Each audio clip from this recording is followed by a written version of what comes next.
a todos a se colocar de pé.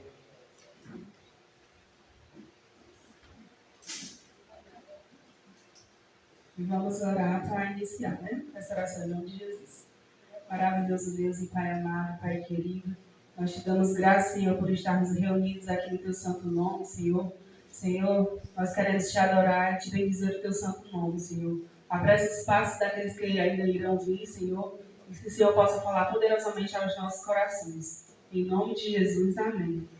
Queria convidar aqui o irmão Pedro para cantar o primeiro hino, a irmã Mainara com o segundo e a irmã Bárbara com o terceiro hino.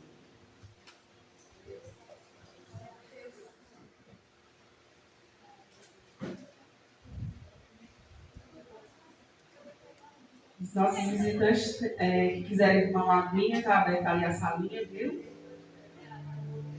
E a mocidade da sede pode se assentar aqui, reservamos um lugar para vocês. Saúde da igreja com a paz do Senhor. 467. Oh, porque duvidar sobre as ondas do mar, quando Cristo caminho abriu, quando força do és contra as ondas lutar, seu amor a te revelar. Solta o cabo da nau, toma os livros nas mãos e navega com fé em Jesus. E então verás que bonança se faz, pois com ele seguro será. Trevas vivas estão, tempestades do mar, a montanha do leste estiver. Nem na tribulação, ele vem socorrer, tua mão te cobre, sustentou.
Sabe a todos com a paz do Senhor? Sim. Eu vou louvar o hino de número 198. E peço que os irmãos me ajudem, por favor. Som.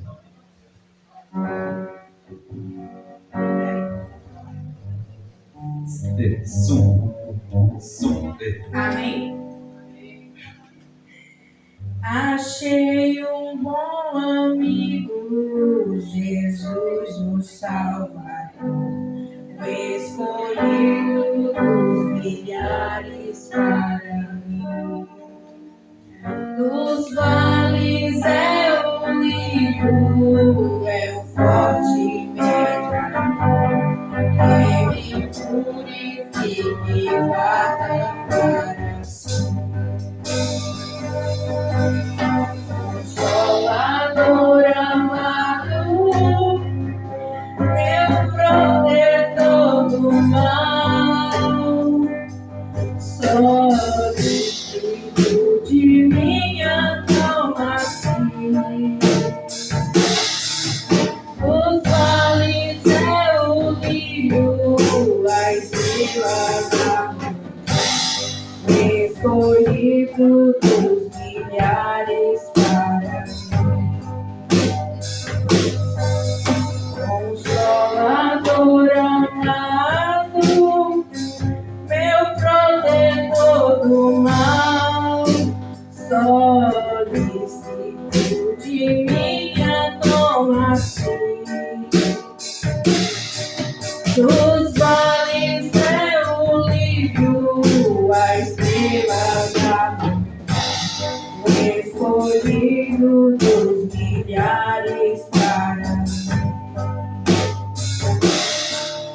Levou minhas dores todas, as mágoas que minha fortaleza é na tentação.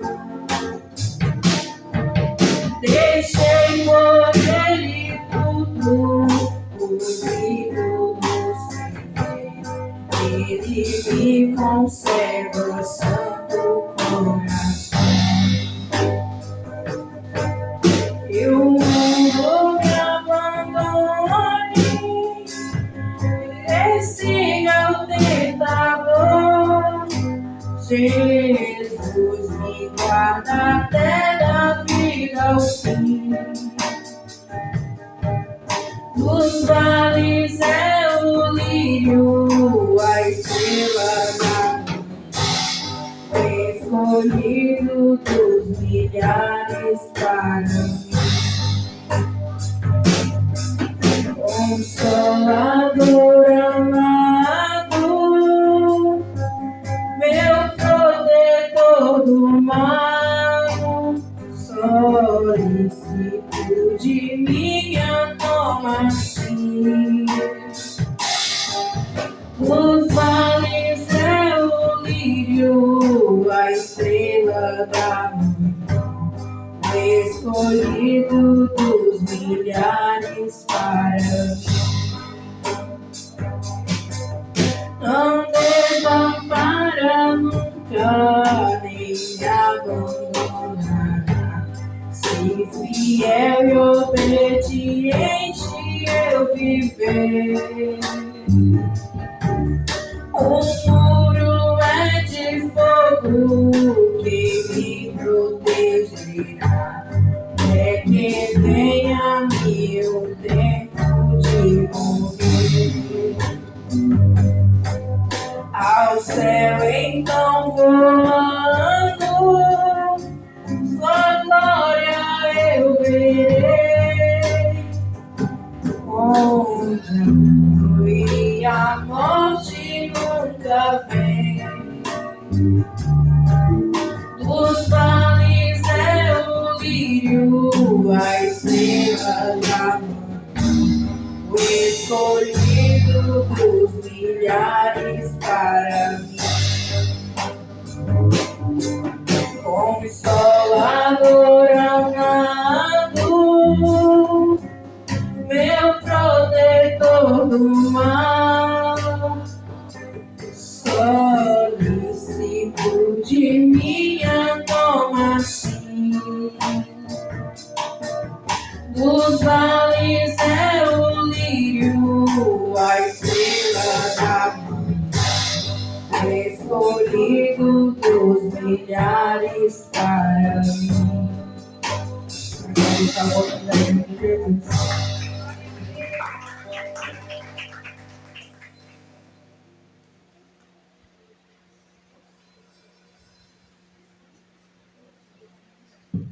Cumprimentar a igreja com a paz do Senhor. Peço que os irmãos me ajudem. Desprezando toda dor, eu vou a cantar. E o Calvário ao pecador sempre apontar. Flechas transpassaram-me, padeci grande, mas Jesus, minha luz, fez-me vencedor. A face adorada de Jesus verei, com a grei amada no céu estarei, na mansão dourada e nos vou cantar a Jesus, minha luz, que me quis salvar. Pode a noite escurecer ao servir Jesus, mas clamando com poder brilhará a luz. Podem os laços de Satã todos me cercar, mas Jesus pela cruz faz-me triunfar. A face adorada de Jesus verei, com a grei amada no céu estarei, na mansão dourada e nos vou cantar a Jesus, minha luz, que me quis salvar. Estou a contemplar a montanha além, onde a luta governa, está Jesus também, que estende a sua mão sobre nós ali. Sei assim que por mim Cristo vela aqui, a face adorada de Jesus verei, com a grei amada no céu estarei, na mansão dourada e nos vou cantar a Jesus, minha luz, que me quis salvar. Sempre as ondas estou sem luz, quase a perecer. Meu piloto é Jesus, pode me valer. O meu barco guia bem pelo bravo mar. Se Jesus me conduz, posso sossegar. A face adorada de Jesus verei, com a grei amada no céu estarei, na mansão dourada e nos vou cantar a Jesus, minha luz, que me quis salvar. Amém.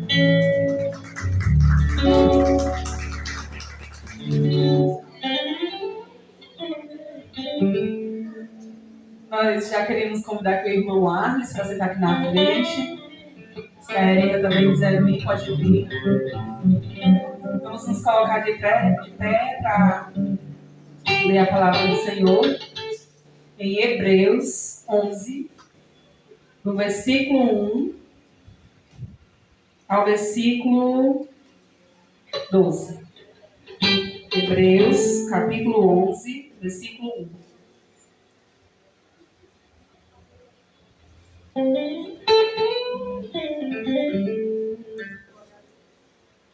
A minha versão é NVT, eu vou ler E os irmãos me acompanham. O título é Grandes Exemplos de Fé. Foi falado hoje à tarde aqui sobre a fé. Quem compareceu ouviu, né? Estamos prestes a um retiro. E a gente sabe que jovem é jovem, né? Tem que ir na fé. Os mais velhos têm que ir na fé, quanto mais os jovens. Amém? Todos encontraram?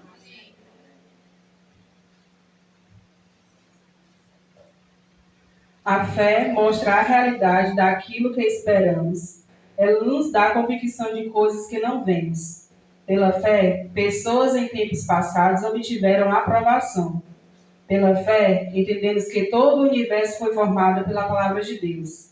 Assim, o que se vê originou-se daquilo que não se vê. Pela fé, Abel apresentou a Deus um sacrifício superior ao de Caim. Com isso, mostrou que era um homem justo, e Deus aprovou suas ofertas. Embora há muito esteja morto, ainda fala por meio de seu exemplo. Pela fé, Enoque foi levado para o céu sem ver a morte. Ele desapareceu porque Deus o levou para junto de si. Porque antes de ser levado, ele era conhecido por agradar a Deus. Sem fé, é impossível agradar a Deus. Quem deseja se aproximar de Deus, deve crer que ele existe e que ele recompensa aqueles que o buscam. Pela fé, Noé construiu uma grande embarcação para salvar sua família do dilúvio. Ele obedeceu a Deus, que o advertiu a respeito de coisas que nunca haviam acontecido. Pela fé, condenou o resto do mundo e recebeu justiça, que vem por meio de fé. Pela fé, Abraão obedeceu quando foi chamado para ir a outra terra que ele receberia como herança. Ele partiu sem saber para onde ia, e mesmo quando chegou à terra que lhe havia sido prometida, viveu ali pela fé, pois era como um estrangeiro morando em tendas. Assim também fizeram Isaque e Jacó, que herdaram a mesma promessa. Abraão esperava confiantemente pela cidade de alicerces eternos, planejada e construída por Deus. Pela fé, até mesmo Sara, embora estéril e idosa, pôde ter um filho. Ela creu que Deus era fiel para cumprir a sua promessa. E assim uma nação inteira veio desse homem, velho e sem vigor, uma nação numerosa como as estrelas do céu, e incontável como a areia da praia. Amém. Vamos orar nessa noite. Maravilhoso Deus, nós te agradecemos, Senhor, por mais uma vez estarmos aqui. Deus, eu te peço em nome de Jesus que faça o teu querer nessa noite, Senhor. Que nós possamos estar atentos a ouvir o que o Senhor tem a nos oferecer, a nos falar, Deus amado. Deus amado, abençoa cada um que já chegou, aqueles que ainda não estão por vir. Deus, tome de conta de todos. Em nome de Jesus, amém. Nesse momento, eu já queria chamar aqui a irmã Kessia, uma Kessinha, para apresentar os nossos visitantes.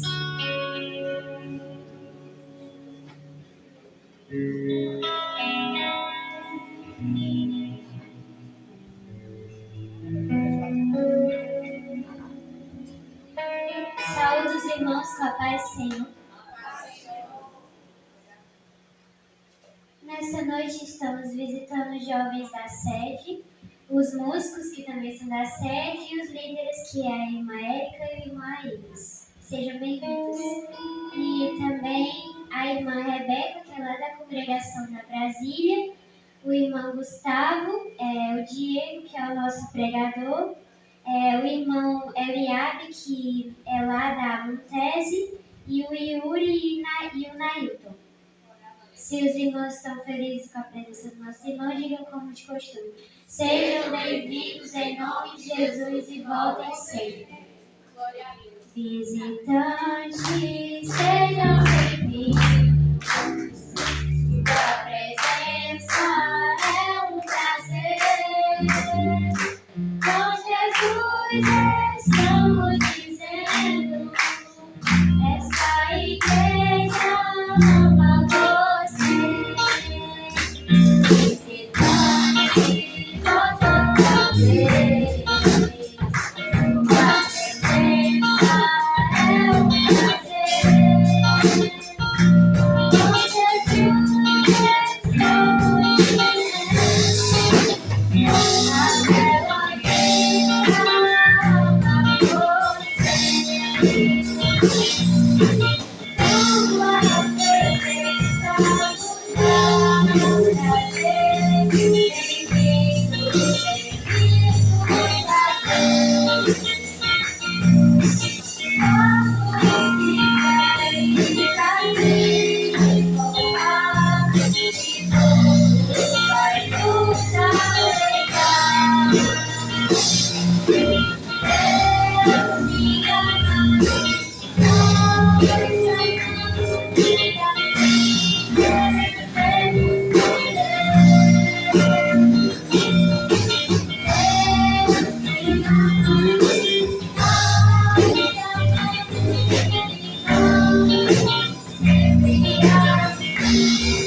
Glória a Deus. Nessa oportunidade, eu queria chamar já o conjunto local. O conjunto local está com a oportunidade. Logo após, o conjunto da sede estará com a oportunidade.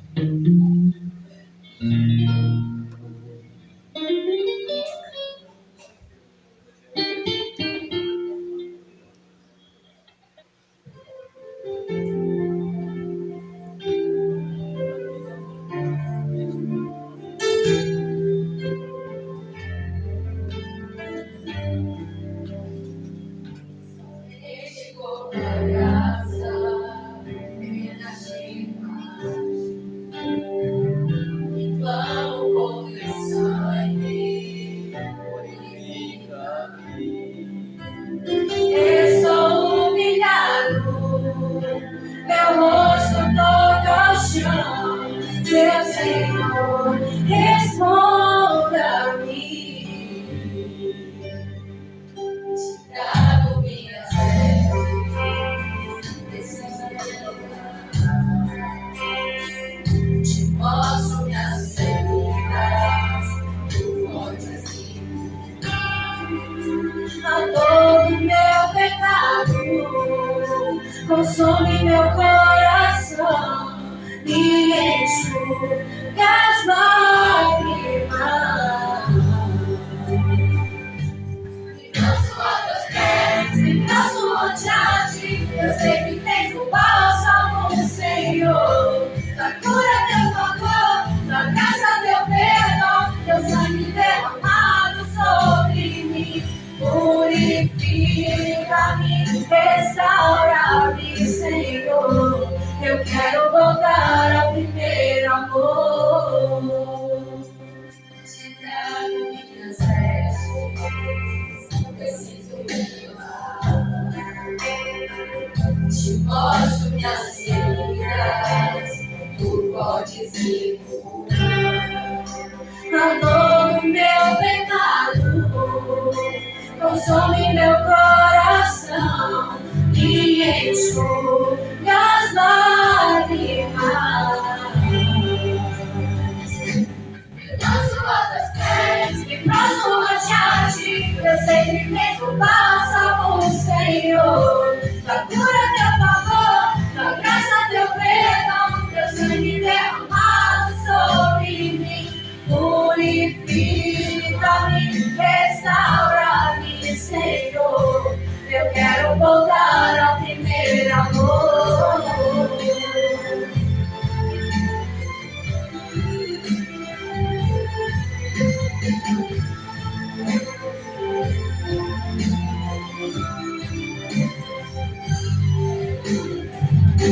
Me lanço aos teus pés, me prostro ante a ti. Eu sei que tens um bálsamo, Senhor. Da cura teu favor, da graça teu perdão, teu sangue derramado sobre mim. Purifica-me, restaura-me, Senhor. Eu quero voltar ao primeiro amor.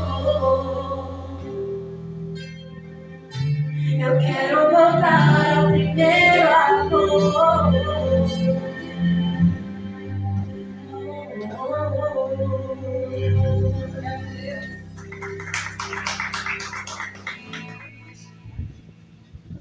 Os seres se abalam, os fogos se curvam, as bocas se abrem. As mãos se levantam pra dizer que tu és o rei. Pra dizer que tu és o Senhor.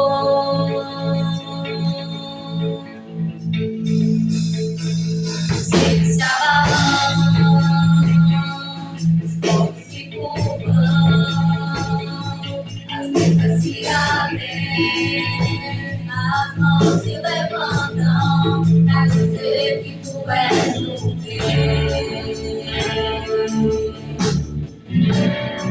Pra dizer que tu és o Senhor. Pra dizer que tu és o rei. Pra dizer que tu és o Senhor.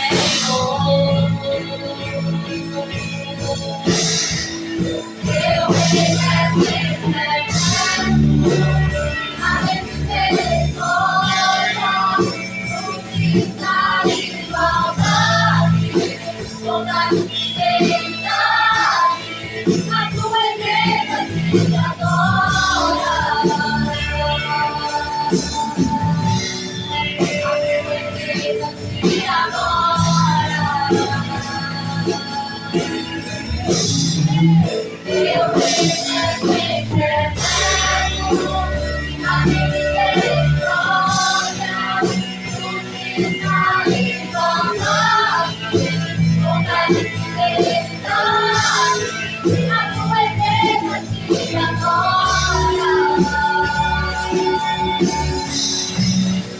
A tua igreja te adora.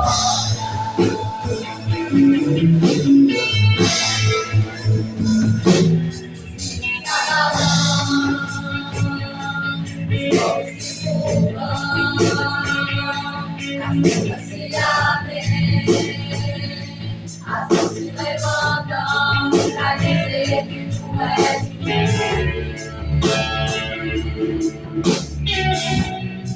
Pra dizer que tu és o Senhor. Pra dizer que tu és o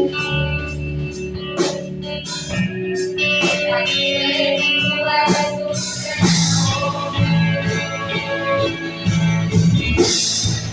Teu reino é eterno, a misericórdia, justiça e igualdade, bondade e fidelidade, a tua igreja te adora.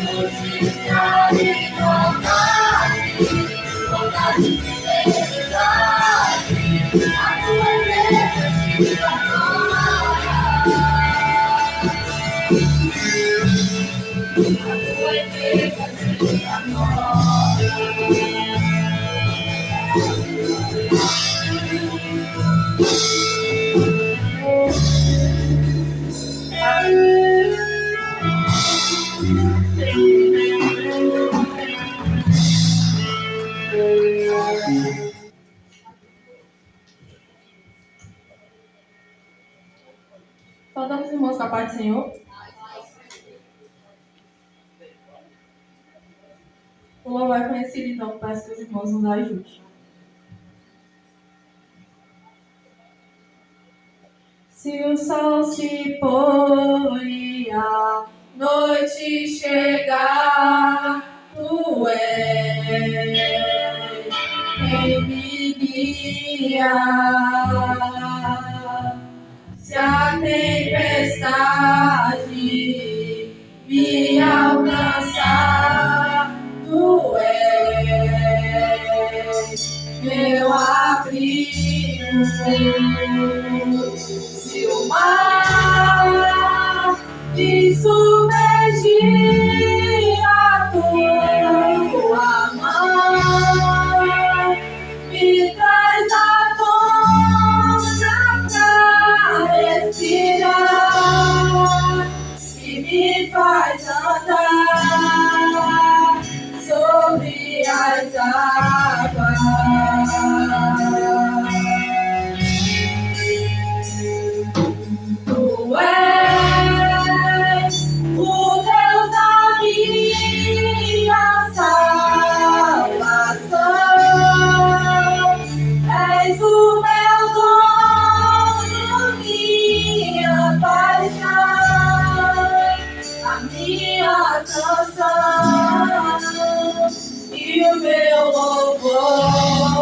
Se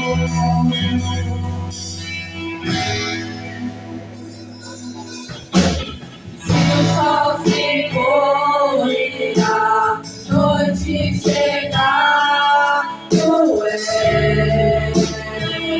quem me guia.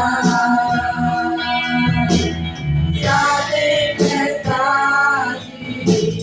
me alcançar, tu és meu amigo. Se o mar me submergir na tua mão, me faz a força pra respirar e me faz andar sobre as águas.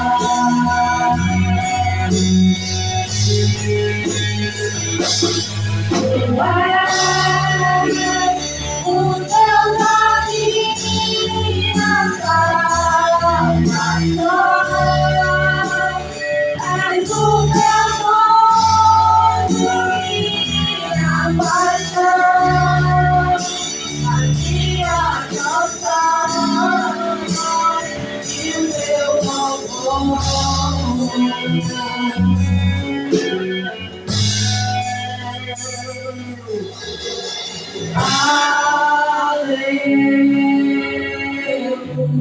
Aleluia,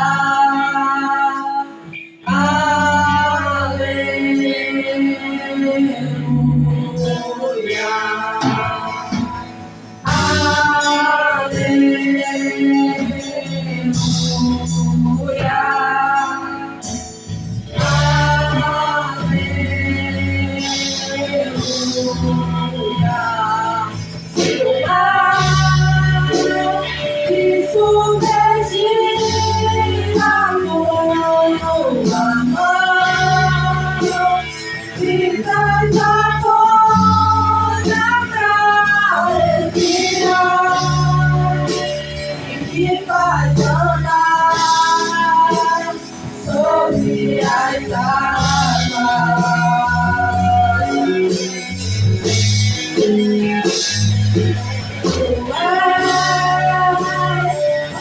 Deus da minha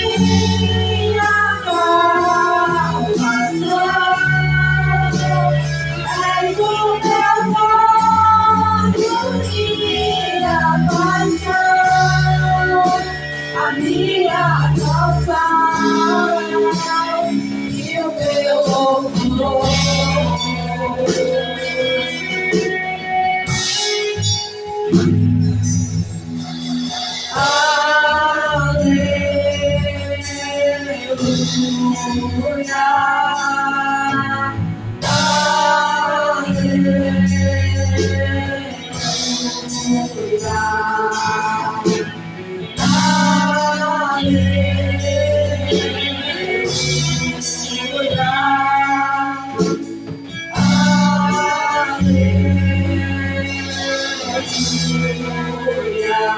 Amém.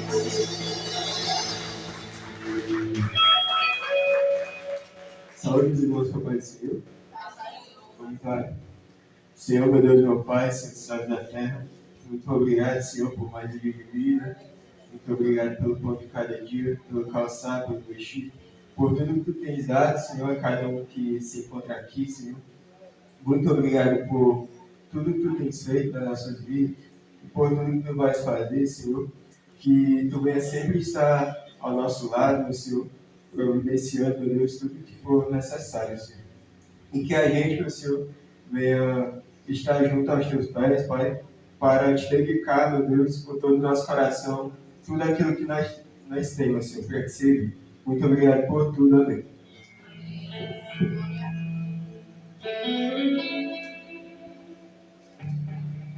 Glória a Deus. Primeiro a todos, Papai do Senhor.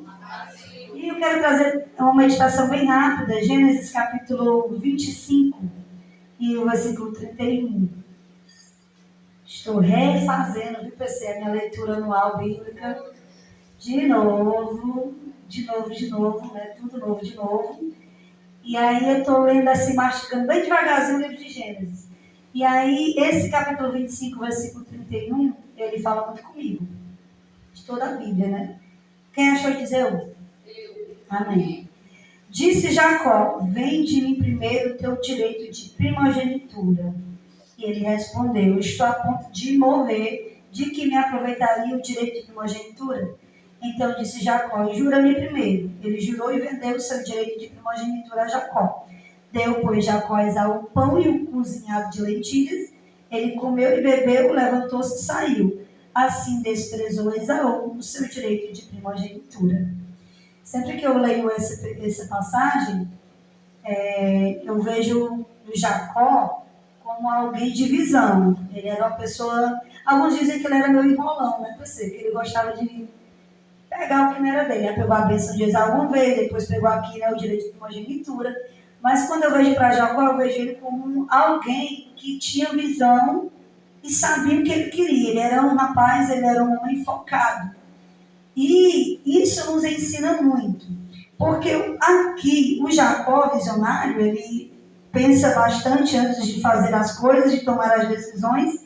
Em contrapartida, o seu irmão Esaú, ele é daquele das emoções. Ele, naquele momento, ele não queria saber sobre o seu direito de primogenitura. Havia uma bênção sobre a vida do primogênito. E Esaú era o primogênito, Jacó não. Mas Jacó estava de olho naquela bênção. E já Esaú vinha, né, aí da caça, aí do campo, morto de fome.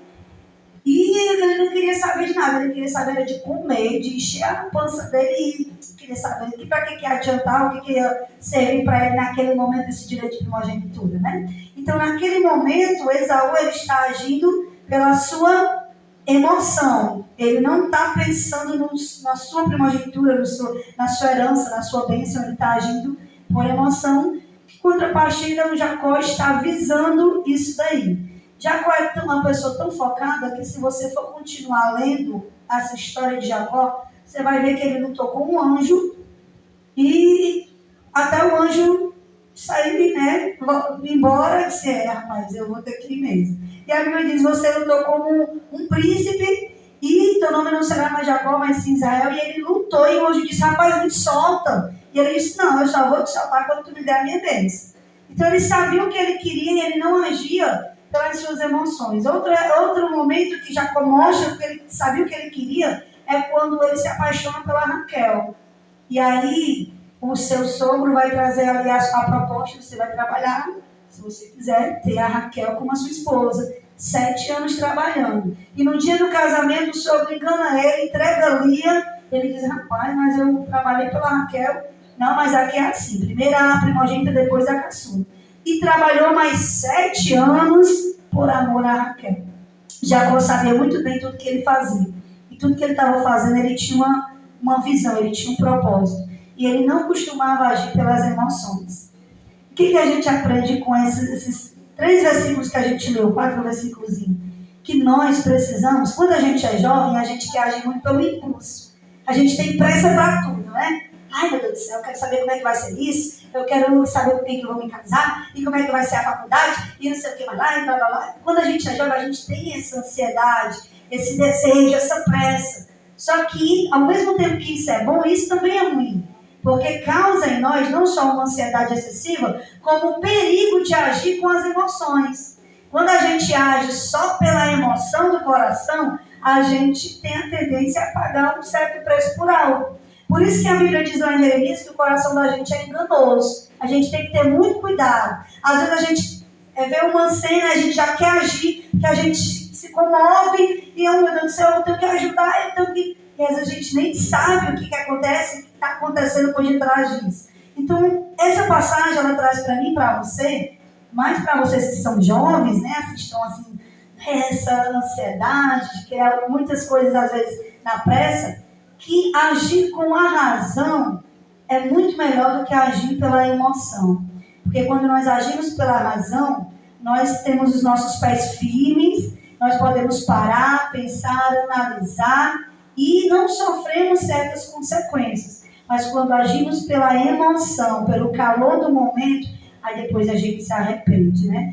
E como aqui o Esaú, que vendeu o seu direito de primogênito, que de certa forma vendeu a sua bênção a Jacó, que nós não possamos fazer isso. Nós temos algo precioso em nós. É a presença do Espírito Santo. Nós somos escolhidos, chamados, amados pelo Senhor. E a concorrência é muito grande. As vozes, são muitas vozes que querem tirar nossa atenção, querem nos distrair. Tem muita gente aí, tem muita coisa aí no mundo concorrendo para roubar o nosso direito de primogenitura.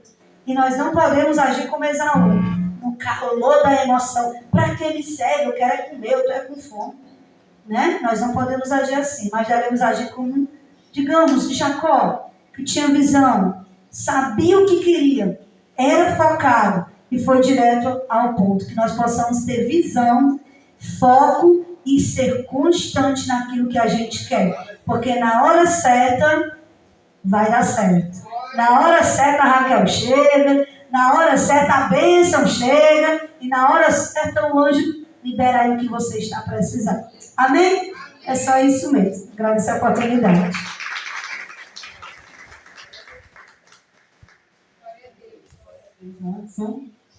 Nessa oportunidade eu queria chamar aqui já o grupo de louvor, as meninas, Isabelle, Luiane e Vitória. E elas irão entoar uns louvores ao nosso Deus. Logo após eu convido o irmão Arnes para estar orando para o nosso pregador. Já irei meditar na palavra.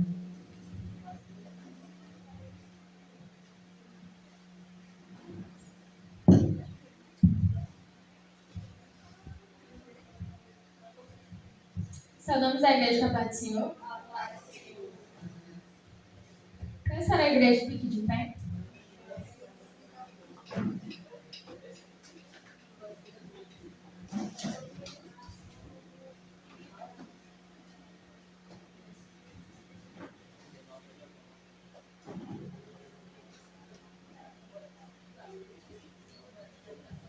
O meu melhor quero te dar, me derramar aos teus pés, ser tua imagem e semelhança é o desejo do meu coração. Se o meu corpo errar o caminho, meu coração clamará por ti. Abraça-me com tua misericórdia, vem me envolver, tua face eu quero ver. Vestir as roupas da santidade e mergulhar no Santo dos Santos. Tenho sede de Deus, quero conhecer. Quero exalar mais de Deus.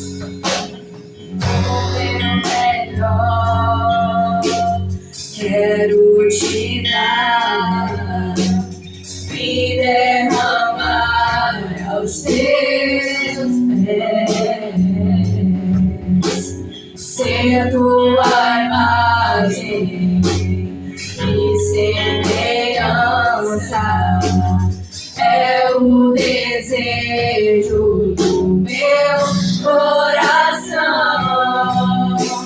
Se o meu corpo errar o caminho, meu coração clamará por ti. Abraça-me com tua misericórdia, vem me envolver, tua face eu quero ver, quero vestir as roupas da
Graças eu te dou, Pai,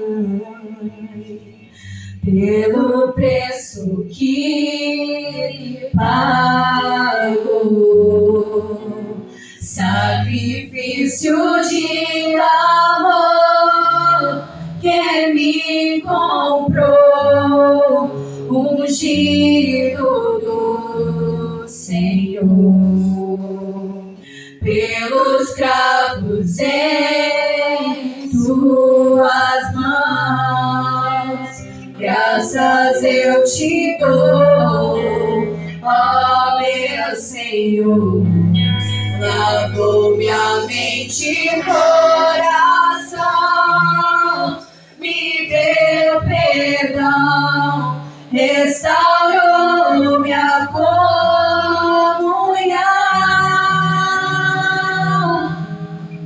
Digno é o Senhor,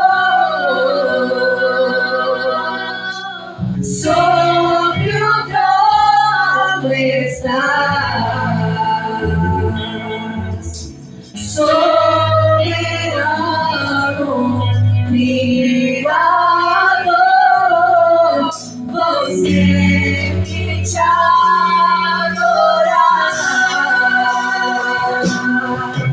Elevo minhas mãos ao Cristo que venceu, Cordeiro de Deus morreu por mim, mas ressuscitou.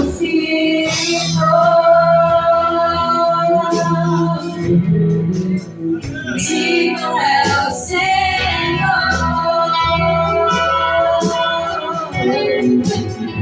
pelos cravos em tuas mãos, graças eu te dou, ó meu Senhor. Lavou minha mente e coração, me deu perdão, restaurou minha comunhão.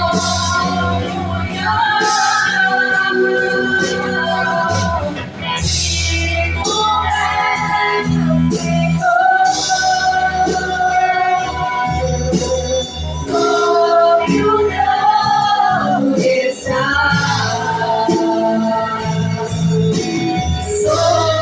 soberano, Criador, vou sempre te adorar.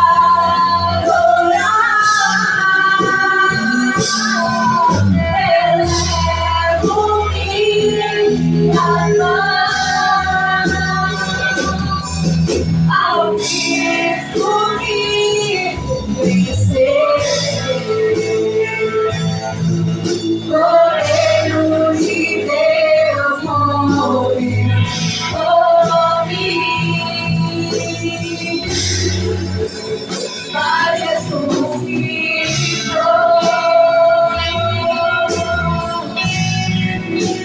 Digno é o Senhor,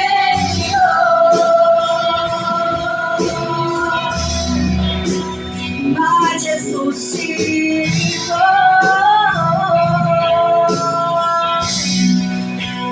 Digno é o Senhor,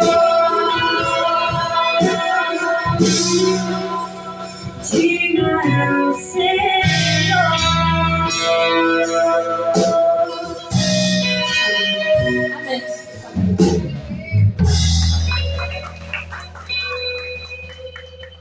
Amém.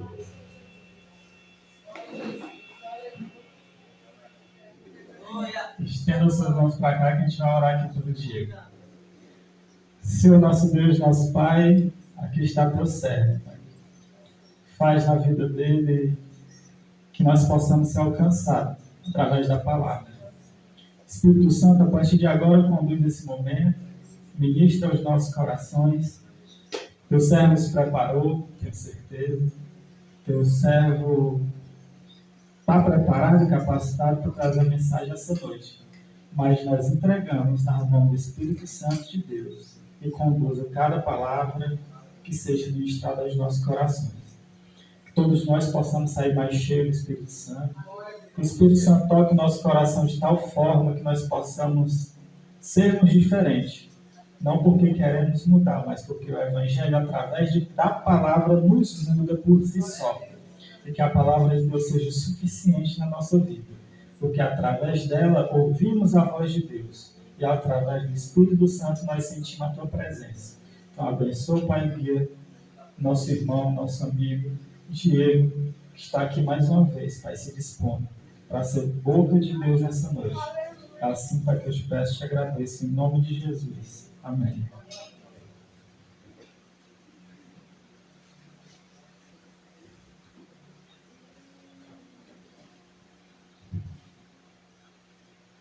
Cumprimento a todos com a graça e a paz do Senhor Jesus. Confesso que é motivo de muita alegria estar aqui no primeiro culto do ano, né? Esse lugar que eu gosto bastante. É muito gratificante ver aqui os irmãos. Estamos aqui adorando o nome do Senhor. Amém? Confesso que no momento que o irmão Tiago ele me fez o convite, eu fiquei, legal, vou lá pregar e tal, vou levar uma mensagem. Porque na minha cabeça eu tinha diversas mensagens prontas. Porém, no momento que eu pensei em uma, não apareceu nenhuma. Eu falei, meu Deus, e agora? Deus não fez que eu encontrasse nenhuma mensagem específica. Senhor, está chegando o dia e a mensagem não sai. Eu li a Bíblia, esfoliava, procurava nos livros, na internet, não encontrava nada. Eu falei, Senhor, o que eu faço agora? Porque por mais que a gente leia a Bíblia, a gente busque, tudo é baseado na orientação do Espírito Santo. Amém? Então, nossa vida como cristãos é pautada nos ensinamentos de Cristo, na vontade de Deus Pai e guiadas pelo Espírito Santo. Eu fiquei, Senhor, e agora? Só que, graças a Deus, eu encontrei uma mensagem, né? Eu me lembro que, no ano passado, eu também preguei no grupo de jovens, se eu não me engano, foi em maio. E, se eu não me recordo bem, eu falei sobre Timóteo, alguém lembra? Timóteo, eles podem, você não, aquela história toda. Falei sobre como devemos ser como bons soldados de Cristo, e por aí vai. E eu falei, pronto, falei de Timóteo. O que eu vou falar de que agora? Já usei o exemplo de jovem que tem na Bíblia. Porém, eu estava recordando, até que eu lembrei de um detalhe. Existem outras pessoas que também podem ser usadas como exemplo. Então, eu lembrei de uma pessoa que também foi chamada de filho na fé. A gente sabe que Paulo tinha um carinho especial por Timóteo. A tanto ponto que ele chamou de meu filho na fé. Porém,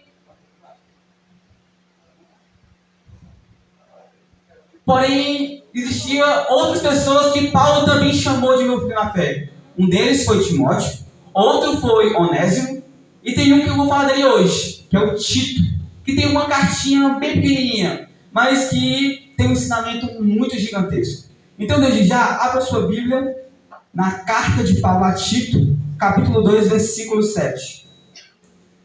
Eu vou ler na versão NTLH, uma versão uma linguagem mais moderna, para que possa facilitar um pouco a compreensão dos irmãos.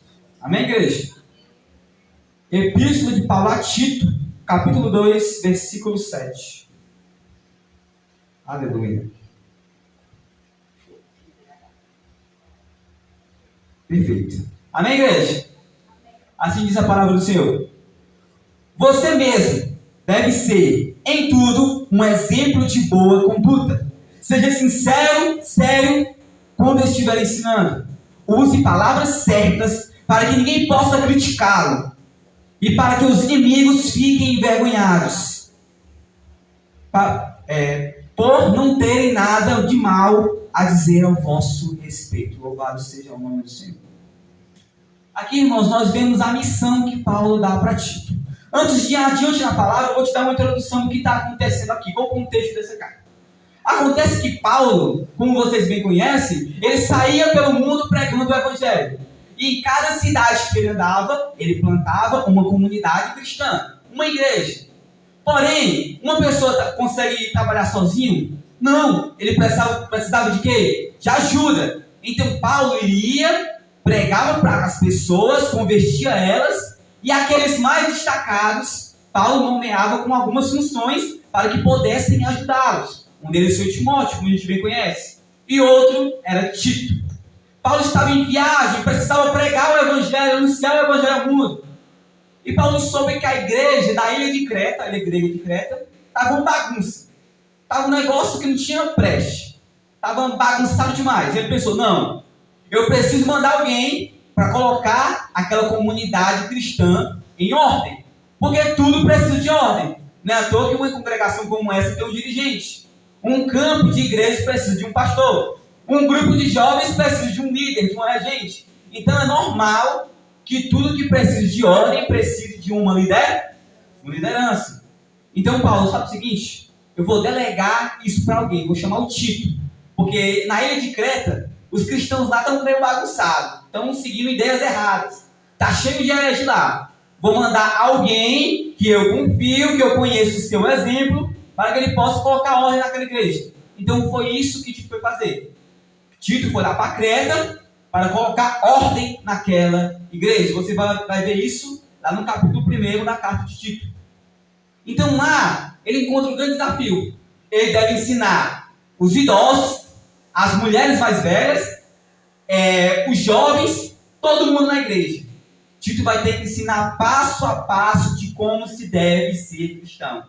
Já imaginou a tarefa de Tito? Um jovem ali tendo que dar instrução em marmão de barbado, mais velho que ele, dar instrução em mulher que tinha idade de ser mãe e avó dele, e está ensinando os outros a como ser cristão. É um desafio tanto.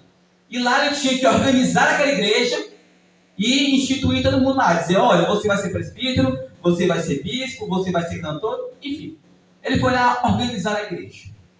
E a tarefa de Tito era a seguinte, Tito, você vai ter que ensinar tudo para eles, como se devem se portar, como devem agir como cristãos. Aí eu pergunto, quem é que gosta de ouvir sermão? Quem é que gosta de ouvir pessoas certinhas falando no teu ouvido? Vamos ser sinceros, ninguém gosta. A gente não gosta de ser corrigido. Quem é que gosta de ser corrigido? De levar uns carão? Ninguém gosta. Pois a tarefa de Tito é essa, dar uns carão. Porém, Paulo faz um alerta a Tito. Tito, é o seguinte, tu vai lá, tu vai ensinar todo mundo como se deve fazer. O caminho certo. Porém, meu filho, fica alerta a alguma coisa. No momento que você começar a ensinar o outro, você vai precisar ser exemplo. Então é esse o ponto que eu quero falar com vocês hoje. Vamos aprender a sermos exemplo. Tito, ele precisava andar bem cauteloso, pisando em ovos, para que ninguém dissesse o que contra ele. Vixe, tu não é o certinho? Não é tu que está pregando para a gente, tu também erra? Então essa é a lição que eu quero ensinar para vocês hoje, sobre sermos exemplo. Eu não sei nem se eu consigo ensinar isso, porque eu também preciso aprender.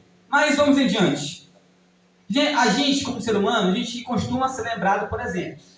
Vamos supor, quando você fala do PC, o que é que você lembra dele? O professor PC. O professor PC ensina bem. O professor PC é crente. Você lembra disso? Quando você lembra da irmã Érica, a irmã Érica é cheia do Espírito Santo, é alegre. Então nós, como pessoas, conhecemos as outras pelos exemplos, até na forma de ser cristão. Um exemplo disso é que a melhor forma de evangelismo é por quê? Por meio do exemplo. Eu confesso que eu já me decepcionei bastante com o meio evangélico, com o meio dentro da igreja, mas o que me faz permanecer é quando eu lembro de alguns exemplos, eu penso, não, eu devo suportar isso porque aquela pessoa também suportaria. Eu devo ser cristão porque aquela pessoa que me inspira, ela é mais cristã que eu, então eu devo buscar mais. Então, o exemplo é algo muito importante. Não é à toa que o que Paulo dizia? Sede meus imitadores como eu sou de Cristo. Então, um dever fundamental do cristão é ele ser o quê? Exemplo. Por que ser exemplo? Porque é a melhor forma de evangelizar. Lá em Mateus capítulo 7, versículo acho que o 16 ou 17, diz algo interessante. Diz que nós conhecemos as árvores pelos seus frutos. Você já viu uma mangueira ter um caju? Nunca isso aí. Se você vê isso aí, o mundo acabou. Você já viu um pé de acerola da maçã? Você nunca vê. Sabe por quê? Porque a gente conhece a árvore pelos frutos. Então, se a gente conhece as árvores pelos frutos, se uma árvore tem um bom fruto, ela é uma árvore o quê? Boa. E se ela é uma árvore má, tem o quê? Um mau fruto. E nós? Somos bons frutos ou maus frutos? Então, desde já, irmãos, o exemplo é fundamental. Da mesma forma que você se espelha em alguém, alguém pode estar se espelhando em você. Amém? Irmãos, lá em 1 Coríntios, capítulo 9, versículo 27, é interessante notar que Paulo fala. Ele fala que ele, eu não sei como é que está aqui na NTLH, lá em 1 Coríntios, capítulo 9, versículo 27. Mas Paulo diz que ele fazia a sua carne sofrer para que ele pudesse agradar a Deus. Ele sacrificava a si mesmo para que ele pudesse fazer a vontade do Pai. Então, um dos principais empecilhos que impedem a gente de ser um bom exemplo, é as coisas do mundo, é os prazeres que o mundo oferece. Por isso que Paulo, lá em Gálatas capítulo 5, versículo 16, falava para não cumprirmos os prazeres, as concupiscências da carne. Então isso é interessante, pensar em sermos exemplos. Pensar nessa maneira de ser exemplo, porque o mundo não deixa de ser exemplo. É dessa maneira que o mundo funciona. Não nos permitindo ser exemplo.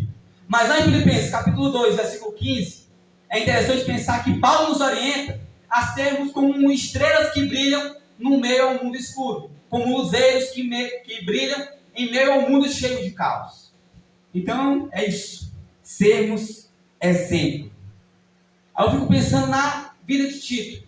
Como é que Tito poderia ser um bom exemplo para aquelas pessoas? E o que é de fato ser um bom exemplo? Vou explicar para vocês uma coisa. Quando a gente se converte, a gente imagina que a salvação é pessoal. A primeira coisa que as pessoas dizem para a gente é o seguinte: olha, você precisa ganhar, adquirir a sua salvação. E no momento que a gente conhece a Cristo, a gente pensa, peraí, eu sou um pecador e eu devo me salvar. Eu peco, eu devo aceitar Jesus para que eu possa ser salvo. A gente pensa dessa maneira. Com ser cristão como algo só para mim. Eu preciso me salvar. Porém, conforme a gente vai avançando e conhecendo mais a Cristo, você percebe uma coisa. A palavra de Deus nunca foi sobre o indivíduo, mas foi sempre sobre o coletivo. Sempre foi plural.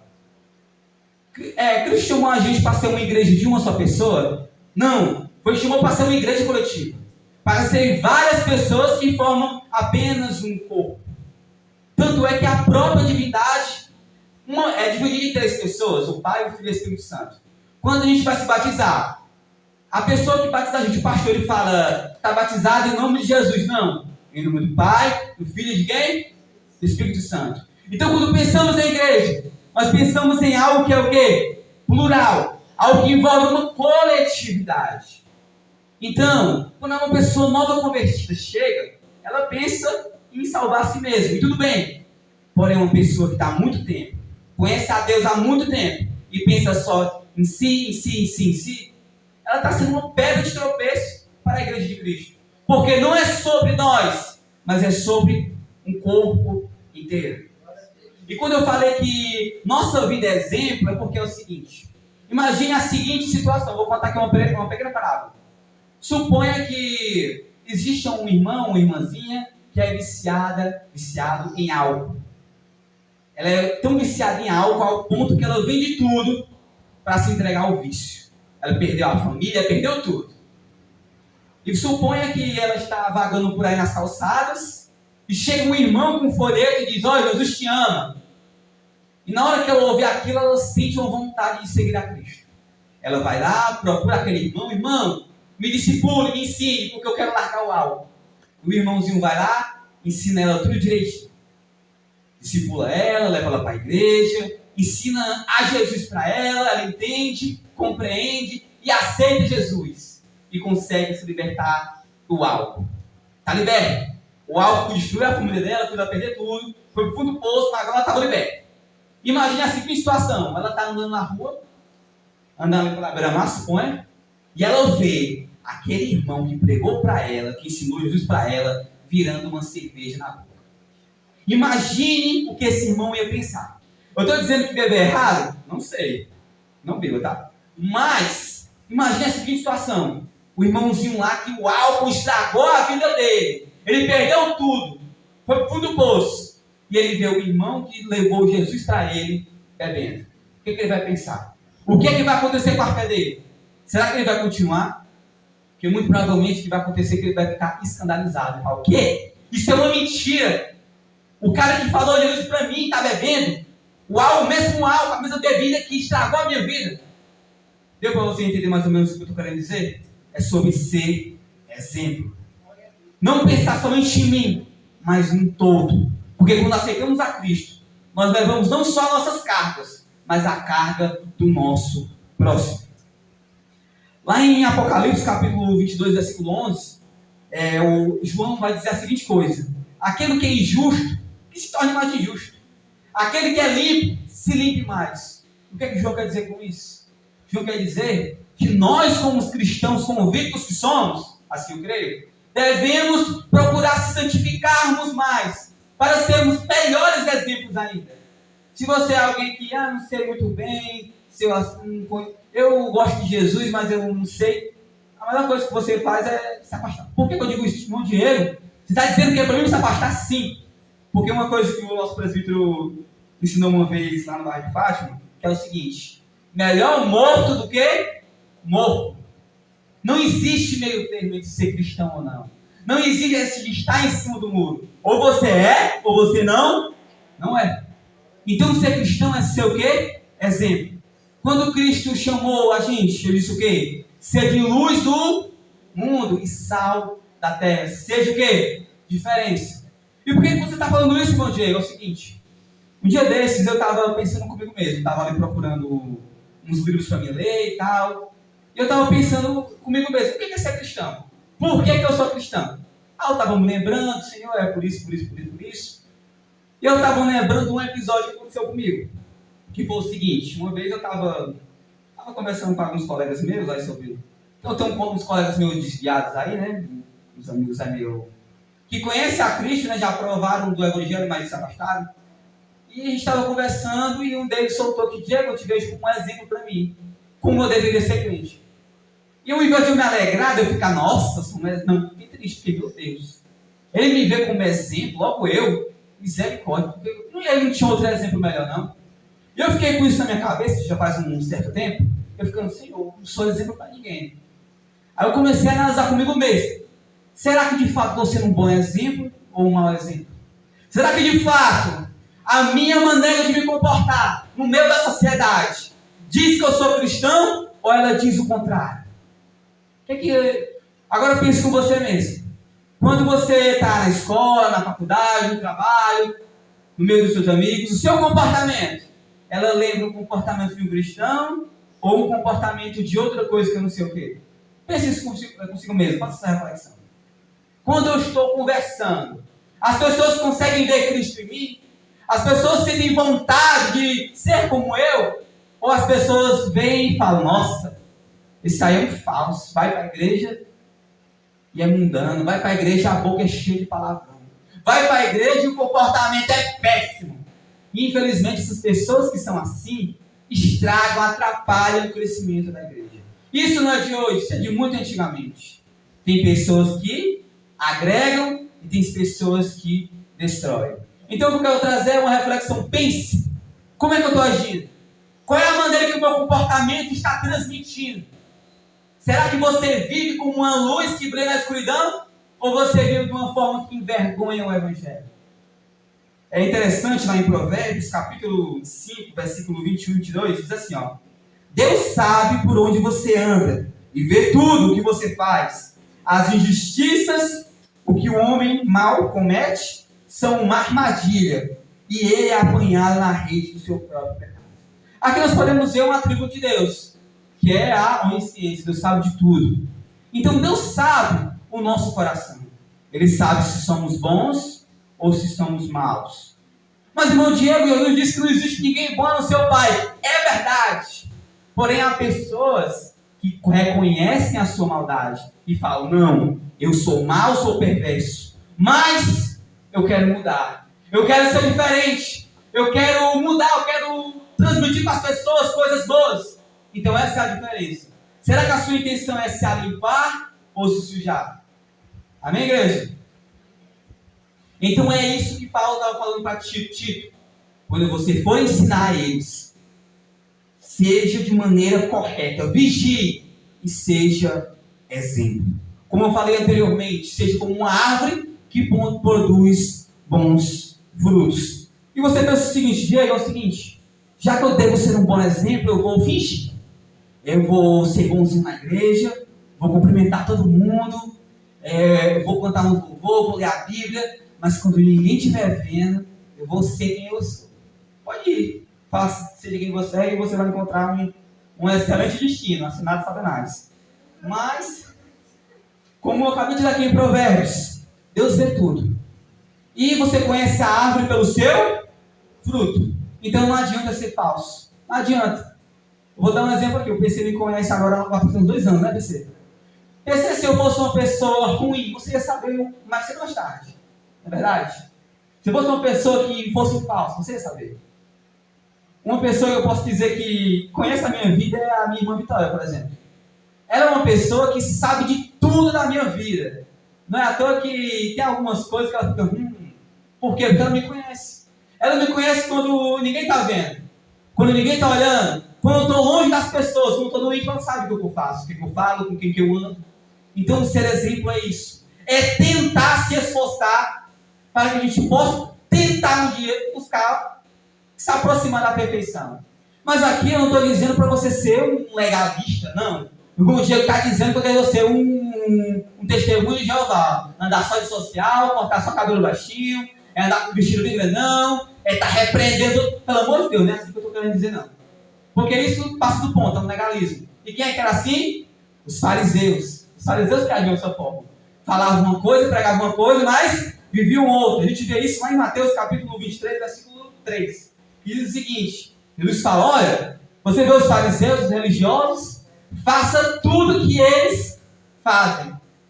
Não, façam tudo que eles falam, mas não façam o que eles fazem. Por quê? Porque os fariseus, se alguém aqui não conhece, acho que todo mundo sabe o que é, era uma seita, era um grupo de judeus, que eles achavam que a lei de Moisés precisava ser cumprida tudo certinho. Não poderia tropeçar em nada. Eles eram tão fanáticos em seguir a lei, que eles davam um dízimo até no coentro. Já imaginou? Quando você vai na mercearia, na frutaria, comprar um cheiro verde, não tem um coentro. Já imaginou dar um dízimo até no coentro? Pois é, os fariseus faziam isso. E eles tentavam agir de um modo perfeitinho. Porém, atrás desse modo perfeito deles, escondiam-se o quê? A hipocrisia. Eles tentavam ser tão santos, que isso era uma pedra de tropeço para eles. Eles eram legalistas. Tudo para eles era pecado, era errado, era maldito, era anátema. Mas essa é a forma que devemos viver? De forma nenhuma. Cristo nos chamou para sermos livres. Porém, devemos ter cuidado para que essa liberdade não dê ocasião à carne. E é nesse ponto que eu quero falar. Que a lei da nossa liberdade não possa dar ocasião à nossa carne. Não estou dizendo para você ser uma pessoa extrema, um hiper-religioso, não. Estou dizendo para você ficar esperto e ficar alerta. Para que você possa ser exemplo onde você andar. Para que você possa ser exemplo onde você pisar. Onde as pessoas olham para você e falam, nossa, isso é um exemplo, viu? Onde as pessoas olhem para a tua vida e digam, olha, eu não gosto dele não, mas eu não tenho nada de ruim a dizer dele.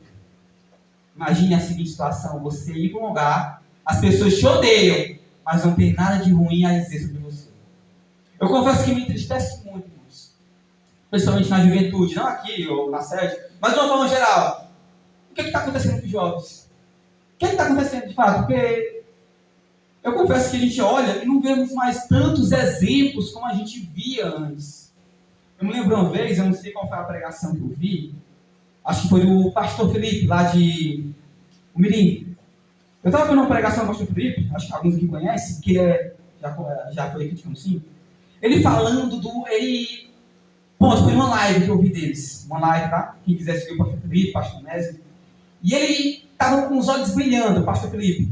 Com os olhos brilhando, dizendo quão o pastor Onésimo, que era um amigo dele, você conhece, alguns aqui também, quanto o pastor Onésimo foi um exemplo para ele. E olha que quem era o filho de pastor era o pastor Felipe. Ele dizendo, olha, o Onésimo para mim, eu vi o Onésimo pregar, eu vi o Onésimo indo para as orações, eu queria ser como o Onésimo.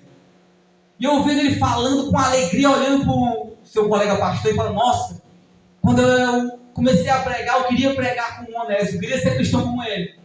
Eu fiquei pensando, meu Deus, a quão falta há de exemplos para os jovens. E ele só tem mau exemplo, só tem exemplos horríveis. É o jovem que diz assim, se te faz feliz, está tudo bem. É o jovem que não está convicto da fé, que acha que é tudo bem, que não precisa servir a Cristo. Não é assim. Nós devemos o que? Fazer a diferença. Nós devemos buscar sermos diferentes, sermos espelhos. Eu confesso que eu não sou a pessoa mais perfeita do mundo. Eu confesso que eu perdi parte da minha juventude sem fazer nada para Cristo. Ali entre os 16, 21 anos, para eu não fazia nada. Eu estava procurando em me salvar, preocupado em me salvar. Eu queria assim, eu quero me salvar, não estou nem aí com o resto. Mas quando um certo dia eu olhei para trás e vi o tempo perdido, que poderia ter pregado para outros jovens, poderia ter visitado alguém na casa dele, poderia ter uma conversa informal, ter falado de Cristo, eu não fiz. Isso começou a me perguntar, meu Deus, eu estou tão preocupado em zelar pela minha imagem de um jovem bom cristão e estou me esquecendo de ser um bom exemplo. Aí eu te pergunto essa noite, você está preocupado com o quê? Em, na sua própria imagem, mostrar para os outros que você é um bom cristão, ou em ser um exemplo genuíno de cristão? Porque quando você é um exemplo falso, as pessoas vão saber. Mas cedo ou mais tarde vão saber. Porque uma mentira não dura por muito tempo. Se você contou mentira hoje, todo dia conta mentira. Mas cedo ou mais tarde, a sua mentira vai entrar em contradição e as pessoas vão descobrir. E compensa isso? Compensa viver uma vida fingida, uma vida falsa? Não compensa. Mas o que compensa é quando a gente reconhece que somos pecadores e que vamos viver uma vida verdadeira com Cristo. Algo interessante aqui, lá em Gálatas, capítulo 6, versículo 17, eu gosto muito da epístola de Gálatas, vai ter muitos versículos aqui. Gálatas 6, 17. Diz assim, quem fala isso é Paulo, tá? Eu trago em meu corpo as marcas de Cristo. E por que Paulo fala isso? Vocês lembram que Jesus Cristo apareceu ressuscitado para os apóstolos? E Tomé não acredita. E o que é que eles falam? Olha, Tomé, tá vendo aqui minhas mãos? Aqui, ó, os furos. E no momento que Tomé olha os furos, ele reconhece, não, verdadeiramente esse é Jesus Cristo. Então nós podemos usar o exemplo como fosse uma espécie de marca. Paulo dizia que carregava as marcas de Cristo. Ele estava falando de cicatriz? Ele estava falando dos furinhos na mão? Não. Ele estava falando do seu exemplo de conduta, da sua forma de viver, que era o próprio exemplo. Paulo era convicto. Eu espero que eu chegue no nível de Paulo, né? De dizer, olha, eu sou exemplo. Que hoje eu não consegui dizer. Mas Paulo dizia que ele carregava as marcas de Cristo no seu corpo. Os judeus, eles têm um costume que eles trazem até hoje. Eles amarram pequenas caixinhas pretas na testa e fitas nos braços. O nome daquilo são filactérios, se você quiser procurar no Google em casa. E para que isso? Porque lá em Deuteronômio, Moisés ordenou que eles pegassem a palavra, escrevessem em fitas e amarrassem na cabeça, para onde eles chegassem, fossem identificados como judeus. Dizer, olha, ele carrega a palavra, as escrituras na testa. Ele carrega as escrituras amarradas no braço. Só que com a vida de Cristo isso não é mais necessário. Não precisamos mais usar sinais que identifiquem que você é cristão, porque o que identifica é a sua vida, o seu testemunho. É muito comum quando a gente vai para a igreja domingo, eu particularmente quando vou para a igreja da minha casa às vezes a pé, a gente pega uma Bíblia, vai para a igreja com ela debaixo do braço. Naquele momento as pessoas identificam o quê? É o irmão, vai para a igreja, é crente, pronto. Mas no lugar onde você não tem uma Bíblia debaixo do braço, no lugar onde suas vestimentas muitas vezes não são vestimentas formais, as pessoas conseguem ver Cristo em você. As pessoas conseguem olhar e dizer, nossa, eis aí um cristão aí, ó, eu quero ser igual a ele. Será que elas pensam assim quando te veem ou elas falam mal das tuas costas? Porque uma coisa é certa. Quando você é um cristão que não é convicto, as pessoas falam mal nas tuas costas. Isso é certeza. É cheque isso. As pessoas falam, olha, fulano aí, ó, vai para a igreja, conta história, vai na igreja, lê na Bíblia, mas ele é um mentiroso, eu conheço ele. Eu sei que ele só fala palavrão. Eu sei que ele vive saindo escondido da mãe dele. Ele bate na irmã dele, bate no irmão dele, ele fuma cigarro escondido. Ele é o Satanás da terra. Só o que a gente vê, a gente assim, infelizmente, dentro das igrejas no geral, a gente vê o quê? Joio. Não é à toa que Jesus fala, olha, vai haverá o trigo e o joio junto com o trigo. Porém, naquele dia, vou cortar todos, vou separar o trigo para um lado, vou separar o joio para o outro. Da mesma forma, naquela passagem em que Jesus Cristo fala que separar os bodes das ovelhas. E no nosso meio, infelizmente, tem pessoas que não são convertidas, tá? Isso é normal. Tem pessoas que estão só para preencher lugar. Estão aqui só esquentando o banco. Isso acontece desde sempre. Sempre aconteceu e até a volta de Cristo vai acontecer. Pessoas que são joio, tá? Mas a pergunta é, você é joio ou você é trigo? Você é bode ou você é ovelha? Você já se decidiu? Você já pensou, não, peraí, eu sou cristão. Porque algo é super normal, é você aceitar Cristo depois de estar na igreja. A coisa mais normal do mundo. Quando eu era mais criança, eu achava o seguinte, eu cheguei na igreja, aceitei Jesus, já estou cheio do Espírito Santo, estou batizado, eu sou crente de verdade agora. Só que conforme eu fui crescendo e vendo que eu não era cristão, mesmo estando na igreja, eu pensei, peraí, eu não sou cristão não. Eu, Diego, não sou cristão. Hoje, eu mesmo olho para mim de ontem, eu percebo, não, ontem eu não era cristão, antes de ontem eu não era cristão. O que eu estou querendo dizer com isso? Que a jornada cristã, ela é assim, a cada dia você deve ser mais crente, mais cristão do que o dia anterior. E voltando aqui, eu pensei, não, é só chegar na igreja eu sou cristão. Porém, conforme eu fui crescendo, algumas pessoas no meio da igreja começaram a me machucar, com palavras, desprezo. Eu mudei de igreja, achava que o problema era aquela, fui para outra, depois fui para outra, minha irmã sabe o que aconteceu, né, história? E eu pensei, não, peraí, só tem gente que não presta. Por que a igreja só tem gente ruim? Aí eu pensei, não, isso faz parte. É normal que existam maus exemplos, né? Não é à toa que Paulo fala que é necessário que hajam heresias, olha só que Paulo fala. É necessário que hajam heresias para que os de verdade possam aparecer. Vocês estão me compreendendo o que eu estou querendo dizer? Para que você identifique quem é crente e quem não é, é necessário que hajam pessoas más dentro da igreja, para que as pessoas boas possam se aprimorar, possam aparecer, para que você possa identificar. E o meu alerta era para que nenhum de nós, se possível, não sejamos esses maus exemplos. Não sejamos essas pessoas que só trazem prejuízo ao Evangelho. Só que você vê por aí, são pessoas que não se convertem por causa de uma pessoa que é um falso cristão. Só o que eu ouço no meu trabalho é o seguinte, Diego, me explica, então de qual igreja? Eu falei, cara, eu sou assembleiano. Ele, nossa, não sabia. Por quê? Porque eu tenho uma vizinha assembleiana que ela vive fazendo oração contrária para mim. Desejando que eu morra, que eu adoeça, desejando que... um monte de coisa ruim. Aí eu falei, misericórdia. Aí eu fico pensando, essa minha colega de trabalho, vendo esse exemplo, ela vai querer ser cristã? De forma nenhuma. Eu falei, não, crente é tudo doido. Crente é um bando de... enfim. As pessoas pensam isso. E quando você age de maneira má, que envergonha o Evangelho, você está fazendo um desserviço para a igreja de Cristo. E naquele dia, no grande dia do trono branco, você irá prestar contas. É sério isso que eu falo. Imagina você estar na sua escola, isso é muito comum no ensino médio. Você é daquela igreja e tal, você frequenta a igreja, não fala frequentar a igreja de forma geral. Aí no meio do recreio, você solta aquele palavrão gigantesco. E todo mundo olha, vixe, misericórdia.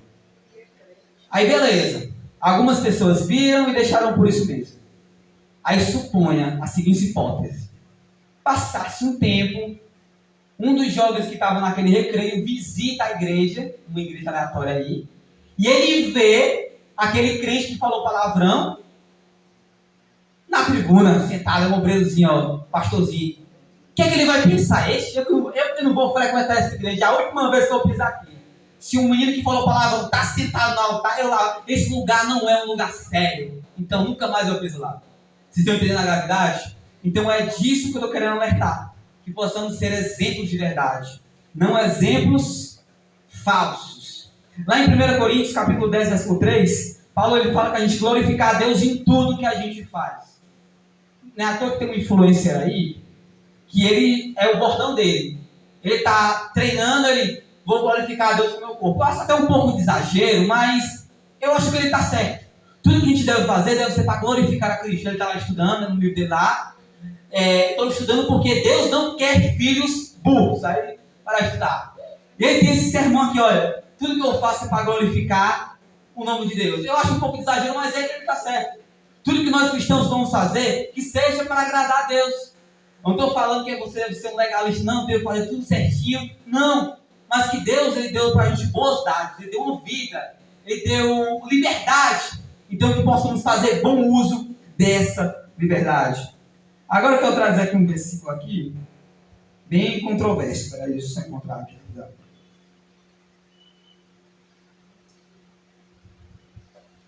Não consegui encontrar o versículo. Achei. Eclesiastes capítulo 11, versículo 9.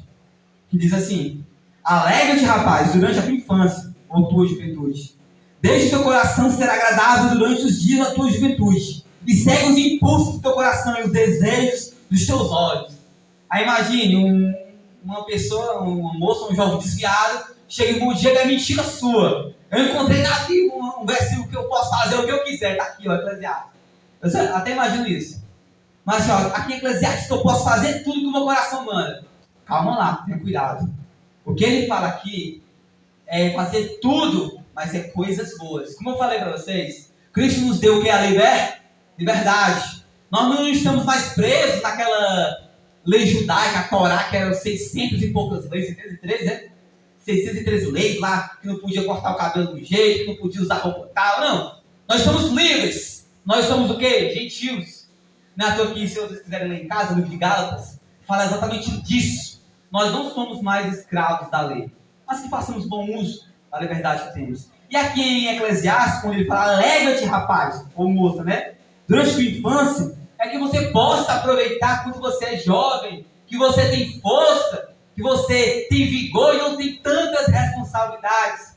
Fique feliz por isso.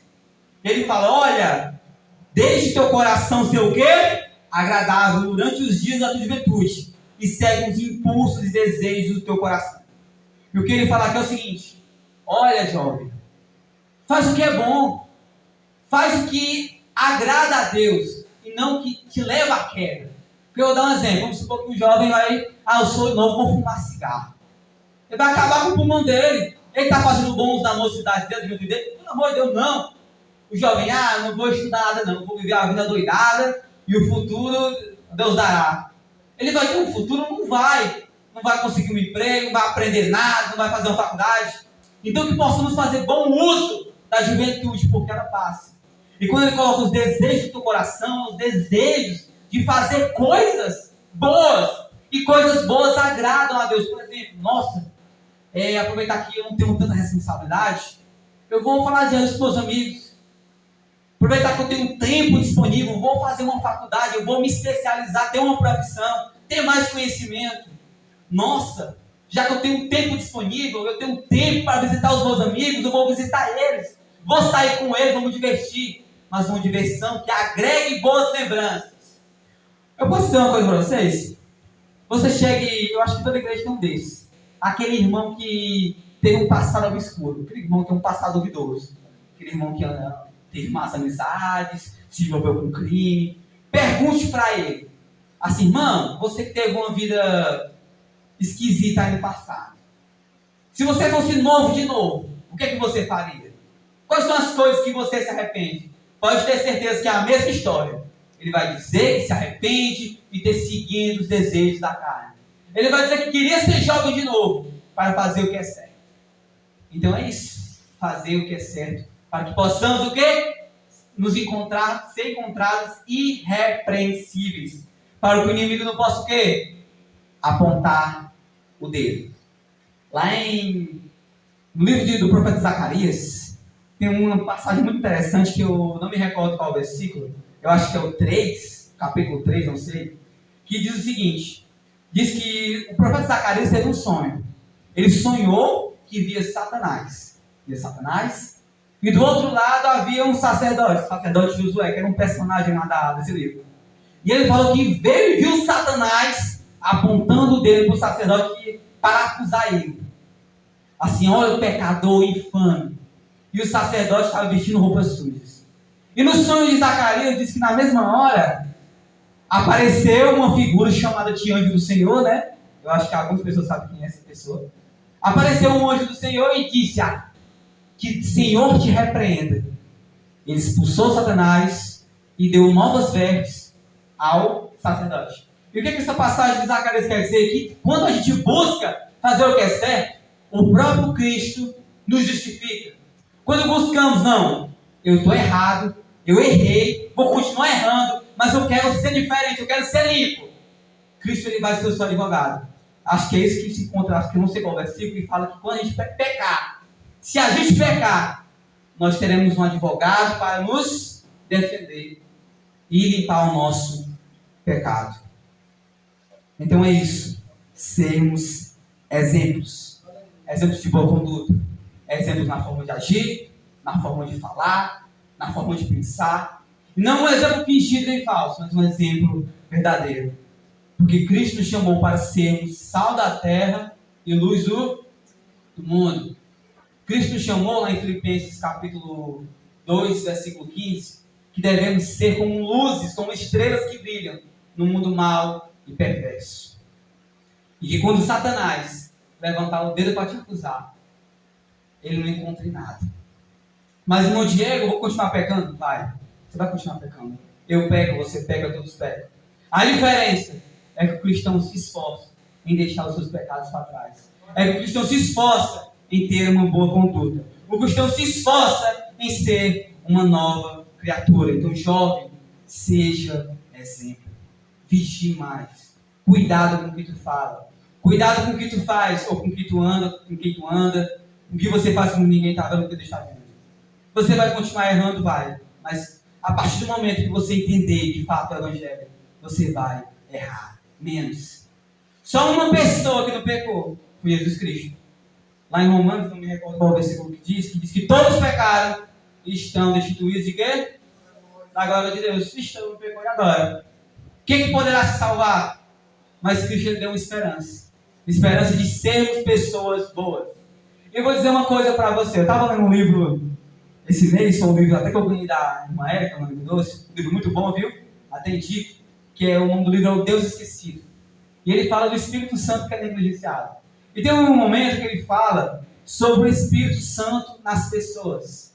Você percebe que pessoas que são cheias do Espírito Santo, elas são alegres, são felizes. É uma alegria tão grande que você até pensa que é falsidade. Não é possível. Não é possível que essa pessoa é tão feliz desse jeito. Às vezes o irmão faltando as coisas em casa, o irmão cheio de problema e é um sorriso no rosto. Porque ele é cheio do Espírito Santo. E às vezes você procura uma falha nele e você não encontra. Porque ele é feliz.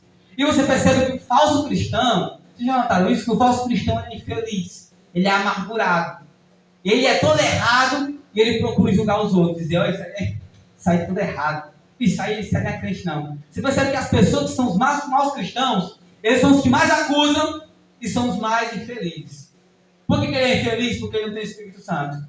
Por que ele não tem Espírito Santo? Porque ele é um vaso sujo. Lá em Jó, capítulo 14, versículo 4, diz assim: por acaso pode o que é impuro habitar dentro do que é puro? Pode algo que é limpo estar junto de algo que é sujo? Não pode. Pode sair duas águas, uma amarga e outra doce na mesma fonte? Não pode. Então é assim. Ser cristão é renúncia, é sacrifício. É buscar viver uma vida diferente. Irmão Diego, é culto de doutrina, você está me exortando? Não, é só um breve alerta. Porque coisas óbvias precisam ser o quê? Lembradas. Então é isso. Que possamos daqui para frente sermos bons exemplos. Exemplos de boas pessoas. Exemplos de uma boa conduta. Porque não adianta. Porque se a gente não mudar, o mundo vai estar dentro da igreja daqui a pouco. Por que eu digo isso? Vou falar um pequeno testemunho. Já estou encerrando. Eu, Diego, cresci na igreja, tá? Desde pequeno. Eu não sei o que é ser humano, eu não sei o que é isso. Já andei um pouco frio, mas eu não sei. E desde pequeno eu participei de ministério infantil, comecei a pregar muito cedo e tal. Mas chegou um ponto que eu falei, não, sabe uma coisa? Eu vou ficar só no banco agora. Tanto é que até quando eu entrei no ministério Boa Vista, eu falei, não, eu vou pro banco. Eu só quero receber. Eu só quero ouvir. Só que tem algo que me incomoda. quando eu vejo os falsos exemplos que a gente vê hoje. Eu conheço alguns jovens que não são de Cambuci, tá? Que dizem que querem ser pastores. Olha, eu quero ser um pastor. Eu estudo teologia aqui, Diego. Eu sei falar grego, Diego. Eu sei o Velho Testamento de cor e salteado. Diego, eu tenho vocação. Falei, cara, que bom. Mas são péssimos exemplos. Meu Deus do céu. Esse cara que vai ser meu pastor, essa pessoa que vai estar no púlpito exortando os outros, eu fico triste. Eu estou falando de um exemplo que eu conheço. Não é à toa que eu fico, meu misericórdia. Senhor, esse é o futuro da tua igreja, maus exemplos. Enfim, não vou mais dar mais detalhes, mas é isso. Quando eu vi esse exemplo desse rapaz que queria ser pastor e era todo errado, eu fiquei, Senhor, o que vai ser da tua mocidade? Cadê os verdadeiros jovens que defendem o cristianismo de verdadeiro? Não com palavras ou com discussão besta na internet. Pelo amor de Deus, não vai discutir nada com ninguém na internet, não. Mas não que discutir no Instagram, brigando debate, não. Mas os que mostram o verdadeiro evangelho pelo exemplo. Cadê os cristãos que, aquele jovem que olha, aquela moça que olha, que você olha para ele e fala, olha, quero ser como ele. Nossa, aquele jovem é um exemplo para mim. Eu quero ser valente, eu quero ser cristão valente. Se um dia eu for cristão, eu quero ser valente. Será que ainda existe? Eu espero que exista, tá, irmãos? Eu espero que exista. Porque é para isso que nós esforçamos. Para que sejamos bons exemplos. Porque disso nós vamos responder com Jesus Cristo. Nós vamos estar diante dele e perguntar, e aí? Quantas almas tu ganhou para Cristo? E não é só sobre evangelizar. Sobre... As pessoas pensam que evangelizar é eu chegar do seu lado, puxar um folheto, me entregar e dizer, Jesus te ama, tudo bem. Não. O evangelho é construído cotidianamente, no dia a dia. O evangelho é construído lado a lado. O evangelho é construído no lar, na sua casa, com seus pais, com seus irmãos, com seus primos. O evangelho é construído nos seus vizinhos, ao lado deles. Será que você tem uma boa conduta ou você é um falso? O evangelho é construído na escola, no trabalho, no cotidiano. Então a sua vida é que é a verdadeira pregação do evangelho. Que ela possa ser uma pregação verdadeira. Tem um cantor que ele já faleceu, o Keith Green, que você conhece. Keith Green, ele dizia que, ele tinha um dos seus horrores, que ele dizia que, assim, Senhor, faça da minha vida uma oração. Ou seja, que a minha vida possa ser um exemplo de boa conduta. Que possamos, irmãos, sermos como Daniel, sermos como Samuel, como Jeremias, que possamos ser, vou dar uns nomes de alguns teólogos, Charles Spurgeon, como John Wesley, jovens que buscam verdadeiramente a Cristo. Mas não jovens que buscam com falsidade, mas que buscam com o coração quebrantado e em espírito e em verdade. Então aqui eu queria que você fechasse seus olhos, eu queria fazer uma pequena oração. Amém? Feche seus olhos e ore. Fale assim com Deus. Senhor, que nós a partir de hoje possamos ser convictos do Evangelho de Cristo. Que possamos sermos bons exemplos de verdadeiros cristãos. Como está escrito lá em Tiago, capítulo 1, versículo 19 em diante.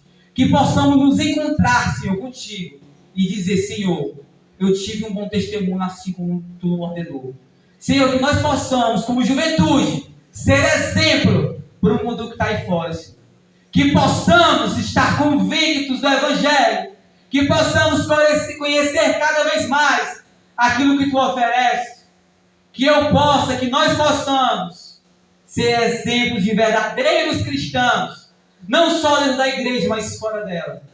Que o nosso testemunho possa servir de pregação para as pessoas que não conhecem o teu nome.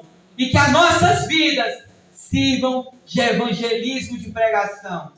Que o Senhor nos auxilie a termos uma boa conduta e que ela seja irrepreensível.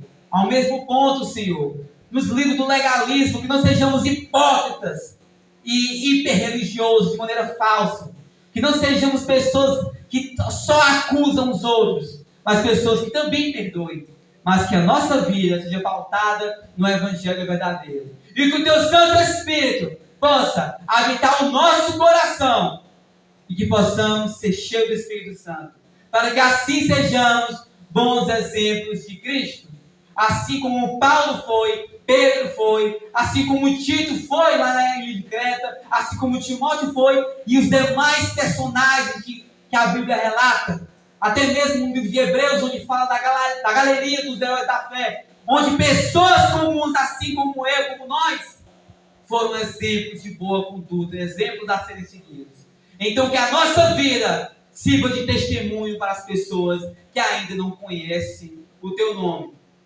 E se tropeçamos em alguma coisa, se escandalizamos em alguma coisa do nosso próximo, se em algum momento alguém deixou de vir à igreja, de vir à casa do Senhor, por causa de más ações da nossa parte, que o Senhor venha nos perdoar e que possamos mudar a nossa maneira de agir. Assim eu te peço e te agradeço em nome de Jesus. Amém.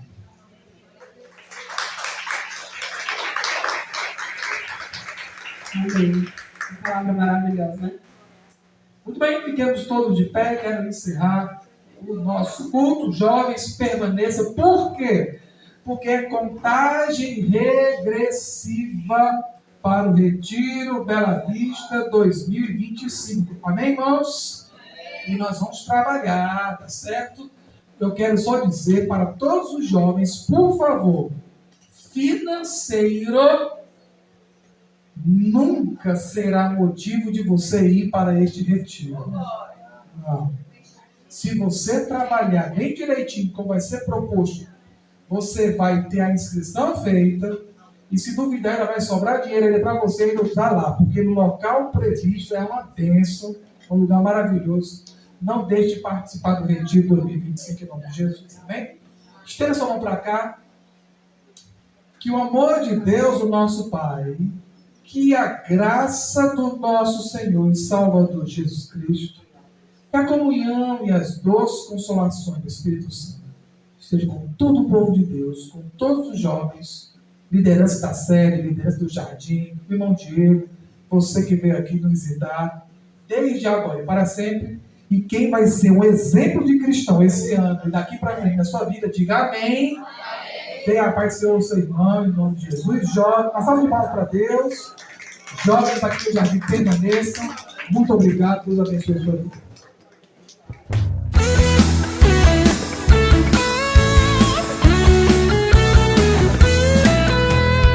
É o tempo de cegar e tu sem vacilar.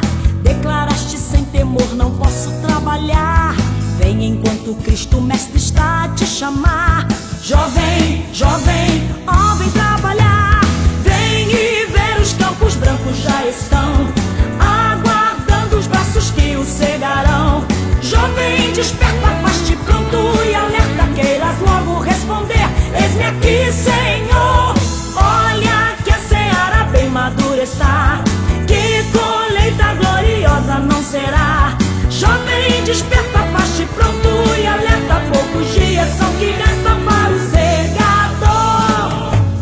As gavelas que recolhem joias de esplendor brilharão na tua coroa e darão fulgor. Busca logo estas joias, Deus é premiador. Jovem, jovem, entra no labor. Vem e ver os campos brancos já estão aguardando os braços que os cegarão. Jovem, desperta, faz-te pronto e alerta, queiras logo responder. Eis-me aqui, Senhor. Olha que a seara bem madura está, que colheita gloriosa não será. Jovem, desperta, faz-te pronto e alerta, poucos dias são que restam para o segador. Amanhã já vai passando, não mais voltará. Da colheita o tempo brevemente findará, e perante o teu Senhor vazio te acharás. Jovem, jovem, obedece já. Vem e ver os campos brancos já estão aguardando os braços que o cegarão. Jovem, desperta, faz-te pronto e alerta, queiras